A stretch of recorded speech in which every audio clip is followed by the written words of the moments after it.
Welcome back to Deep Dive. We're here to, cut through the noise and give you the It's essentials. right up to speed. Exactly. And today, we're plunging into a world that can be, well, pretty overwhelming. Protein powders. Oh, yeah. So many tubs, so many claims. Totally. And we're zeroing in on one specific product that's getting a lot of buzz. Natural Harmony supplements. 100% whey protein isolate. The vanilla one. Right. And the big question we're tackling, the one you're probably asking yourself is, okay, it's got this premium price. Is it actually worth it?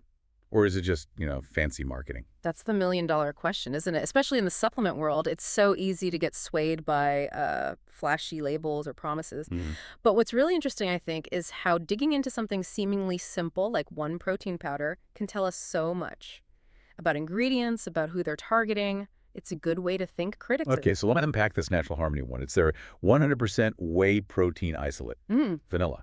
Right. Now that word isolate, that's important, isn't it? It's not just jargon. No, not at all. It's a key distinction. And then you look at the label, it says 22 grams of protein per serving. Yeah. Our source called that fine, not amazing, not terrible. Faint praise, maybe? Sort of. But what does fine really mean here, if you're paying more, is fine good enough for your goals? That's a really good point. Fine needs context, right? So Yeah. whey protein isolate, what's fascinating there is the process. It means it's been filtered more than, say, a concentrate. Okay. So most of the lactose, the carbs, the fats, they're stripped out. You're left with a purer protein. Which means easier digestion for some people. Exactly, Yeah. especially if you're sensitive to lactose.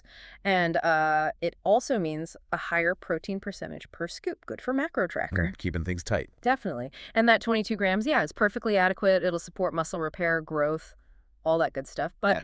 like the source said, it's not, setting any records. It's standard. It's reliable. It's the baseline before we get to the other stuff they've added. Ah, yes, the extras. This is where Natural Harmony seems to be trying to stand out a bit. Mm-hmm. Making their mark. They've put in things like MCT oil powder, apple pectin, and they use stevia, not artificial sweeteners. Okay. The source kind of put it like, okay, I see you trying to be all natural and fancy. Yeah, I get that. But seriously, do these extras, do they actually make a big difference for the average person? Or is it maybe just a way to justify charging more? Well, connecting this to the bigger picture, these choices aren't random. They're deliberate. They're definitely aiming at a specific kind of customer. Who, though? Well, let's break them down. MCT oil powder.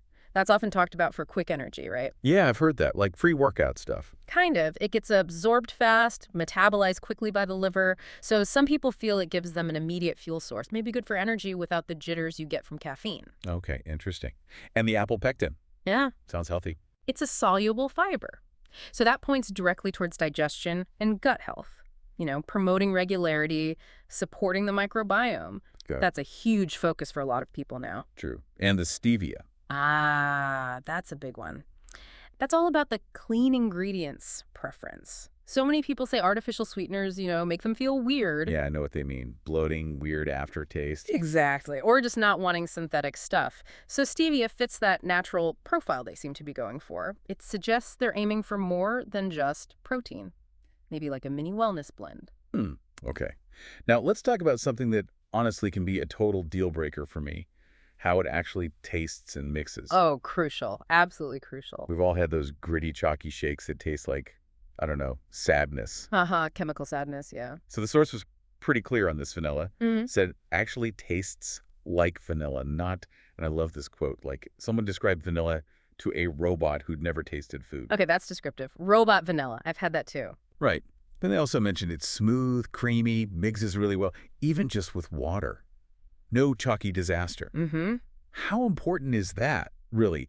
Is it just nice to have or more fundamental? I'd argue it's fundamental, way more than just nice to have. This brings up a key question for you listening. How much does a good experience actually help you stick with something? Consistency, right. Exactly. I mean, the best protein powder on paper is useless if you hate drinking it, right? Sure. You'll just stop. So, taste and mixability, especially with just water, because that's usually the quickest way. They're huge for adherence. Sticking with it day in, day out. So it removes a barrier, basically. Precisely. No chalky disaster means one less reason to skip your shake. It makes the whole habit much more sustainable. Okay, makes sense. Which brings us inevitably to the price tag. The elephant in the room. Yep, the source was very direct. Not your budget protein powder. You're paying premium prices for what they're calling premium ingredients. Right. So back to our main question. Are those extras, the MCT, the pectin, the stevia, are they really worth that extra cost for you? Does the value match the price? So what does this all mean for value? It really highlights that value isn't. Well, it's not objective, is it? It depends on what you're looking for. How so? Well, think about most people buying protein powder. What's their main goal? Usually it's simple. Get protein, hit their macros. Yeah, just need the protein number for the day. Exactly. Efficiently, cost-effectively. For those people, the extras like pectin and MCT, they might be totally unnecessary, just extra stuff they didn't ask for. So they're paying for things they don't need. Potentially, yeah. For that group, the source is pretty blunt. You can probably find better value elsewhere, better bang for your buck, if all you care about is the protein itself. It forces you to think about your own priorities, doesn't it? Absolutely.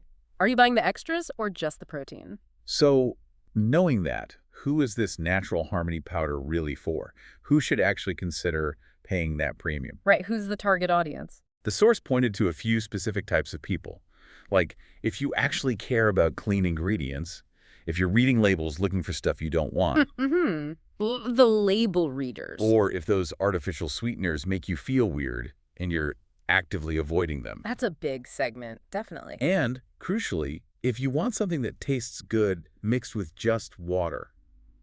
Like, you don't have to doctor it up constantly. The convenience factor. It really sounds like they've carved out a specific niche. I think so, too. Yeah. If we connect this back, it's clear this isn't trying to be for everyone. It's not a catch-all budget powder. No. It's expertly aimed at people who value digestive comfort, who want that natural profile, and for whom, frankly, a really good taste experience, even with just water, is worth paying a bit more for. It reinforces that idea of knowing yourself, right? Your needs, your sensitivity. Exactly. It's about finding your fit in this huge market, not just grabbing what's cheapest or most popular.